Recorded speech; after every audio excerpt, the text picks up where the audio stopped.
Last time it was a Coca-Cola.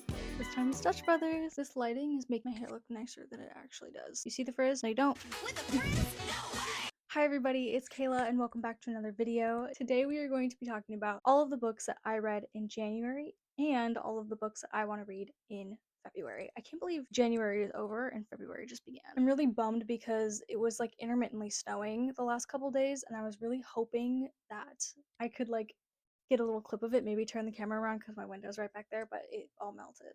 Because it would like snow and then it would rain and then it would snow and then it would rain, so it's like all gone now, but it was like on and off the last couple days. Let's get right on into the books. The first two books that I read in January, I vlogged. I did a little video about how much I could read during the first week of school back from like winter break. So my thoughts on this will be, I guess, brief, but also like maybe repeats. Like if you watch that video, some stuff I say here might be a little bit of a repeat for you, but just bear with me, please.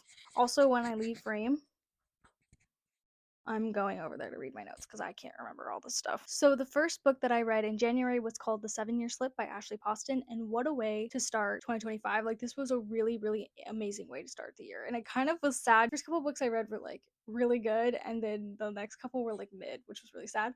But The 7-Year Slip by Ashely Poston. This story is about an overworked book marketer, I think that was her job, called Clementine, and she lives in an apartment that sporadically time travels and sends her on adventures whether she wants to go on them or not. This book is marketed as a romance book, and let me tell you, it is way better than The Nightmare Before Christmas. That book scarred me. I'm so sorry. I keep talking about it and I won't shut up about it. Nightmare Before Christmas wasn't actually that bad. I just think that for somebody who doesn't read a lot of like spice and romance, I was like, whoa. But 7-Year Slip is way better. It's not just a romance book, it's also about like self-discovery and love and grief and also complicated life things. I would say if you want to read this book, please make sure to check the trigger warnings, just because there's some stuff in there that might be triggering. Even if you aren't a big romance reader, it's a really good like summer book, even though I read it in the dead of winter, and it's very surprising in the best way. So if you're not a regular romance reader, I'd highly recommend it anyway. I feel like I'm not saying very much about it, but I feel like my reactions to it in my vlog say everything I need to say. So overall, I gave The 7-Year Slip 4 stars. The next book that I read in January was Vengeful by Schwab. This book is the follow-up to Vicious, which I read in September, or maybe I read it in October. I read it sometime in the Ember months, and it's very ambiguously enjoyable. It's very intricately plotted, and I really, really liked it. I can't really give like a good plot description just because it's a sequel, so like I don't want to spoil anything, but if you liked Vicious, this is like Vicious taking up a notch. I really enjoyed like adventuring with the characters, even though the first half of the book did not have me convinced. I was kind of nervous, but all of it was worth it for that last like third quarter of the book. I will never doubt V.E. Schwab again too much. Right before I was about to finish this book, I was just like, I need to sit down and finish it. And I read it like late at night, I guess like around 10 or 11. And when I finished it, I just was so bummed. Like, I know that it had to end that way, but come on, I don't have to like it. And I rated this 4 stars as well. Okay, the next book that I read in 2025 so far is A Psalm for the Wild Built by Becky Chambers. This book is about a monk who is trying to figure out who they want to be, and a robot who's trying to figure out what humans are or like how they operate. This book was both what I wanted it to be and not what I wanted it to be. It was very cozy, very cute. A quick short read if you are like in a reading slump or just need something to like fill the time. The main character, their personality seemed to like shift partway through the novel, which was a little bit weird. And then also some of the morals or like the life lessons of the book became a little bit lectury, at least to me. So the morals became a little bit lectury, but I think that that's just because of it, like it's short. I think it's like 160 pages or something like that. It's understandable that the morals of it weren't padded by like fluff and other things, but I would have read it if it was longer. I know that there's a sequel, so I will definitely be reading that. So overall, I rated A Psalm for the Wild Built 3 stars. The next book that I read was Artificial Condition by Martha Wells, which is the follow-up to All Systems Red, which is the first Murderbot book. It just was not as good as All Systems Red. I was really disappointed. It just didn't Murderbot the way that the first Murderbot murderbotted, if that makes sense. I think part of the reason why I may not have vibed with this book as much as the first one was just due to my mental state at the time. Sometimes my mental health, if I'm not feeling good, can be projected onto the book, which can't account for all of the things I didn't like about it, but could definitely be part of it. I feel like during this book and then the next couple books, I've been in the books that I'm reading now, I've been like staving off a reading slump. I haven't been in a reading slump in a really long time, so sometimes I struggle to like notice the signs, but I started to notice them, I think, and so I've been like doing everything I can to not get in a reading slump because I need to read the books. I have so many books to read and I just need to keep reading. I don't have time for this. Part of the reason why I think I didn't like this second installment was because pretty much all of the characters that we met in the first installment were like not a part of the story anymore, which I was hoping wasn't gonna happen, but it happened. And I really liked the first characters, and so I was kind of bummed, honestly. I rated this one 2 stars, and I'm gonna continue reading just because I've heard so many amazing things about Murderbot that I think that it's worth it to keep going. Now that I kind of understand like the way that these books are written, I might enjoy the next one better. Something else that I noticed was I think that the order that I read these books in is important and like has an effect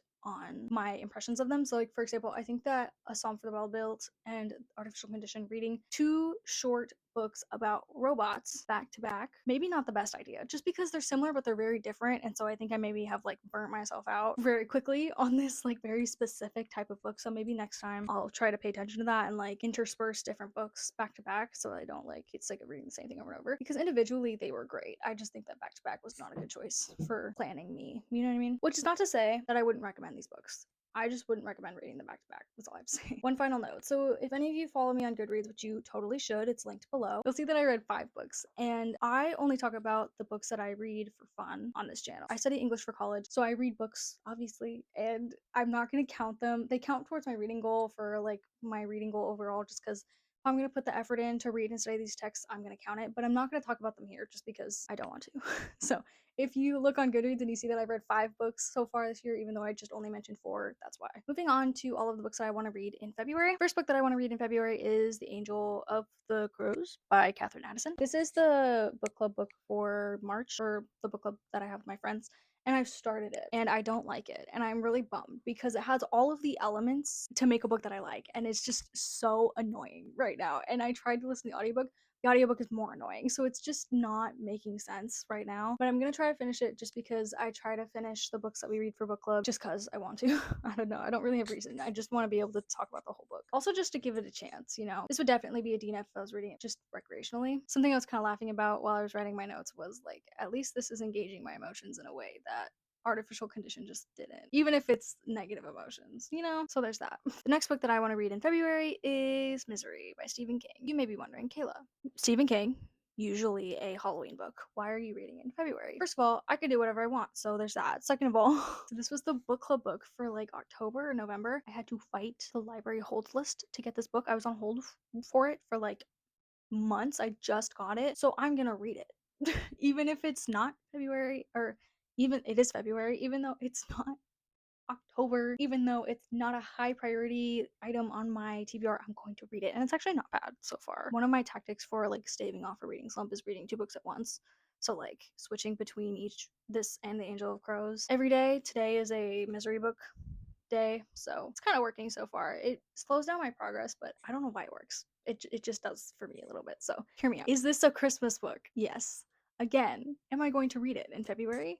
Yes. Like with Misery, I had to fight the library hold list to get this, so I am going to read it, even if it's not Christmas anymore. I'm also just kind of like nosy and curious because I heard a lot of mixed reviews about this book, which I'm just now realizing that I never said the name. The name is The Most Wonderful Crime of the Year by Ali Carter. Over the holiday season, I heard a lot of mixed reviews about this book, so I'm just nosy and curious, and I'm gonna read it. Okay, next up is The Wicked King by Holly Black. This was on my January TBR, and I just didn't get to it, so on to the February TBR it goes. This is the part of my TBR that I'm so excited for. And I don't know how I'm going to hold these up without dropping them on my feet. I'm just going to show them once and then I'm going to put them down because they're really heavy. Legendborn and Bloodmarked by Tracy Deonn. Okay, I got to put these down. The third book in that series, Oathbound, comes out in early March. I still have to pre-order it. I haven't pre-ordered it yet, but this is like one of my favorite series I've ever read. And so last year, or 2 years ago, when Bloodmarked came out, which is the second book, I reread Legendborn. And since the third book, Oathbound, is coming out in, I think, a month, almost exactly, I'm gonna reread both books. A, because they're amazing and I think that everybody should read them. And B, because so much goes down that I can't.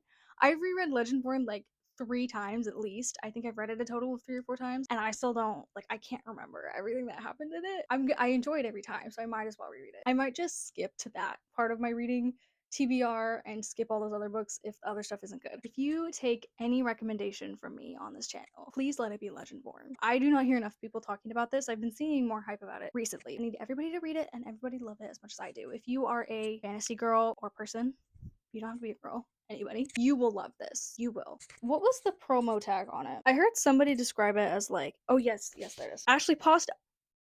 I just realized that Ashely Poston blurbed this book. This is amazing. Okay.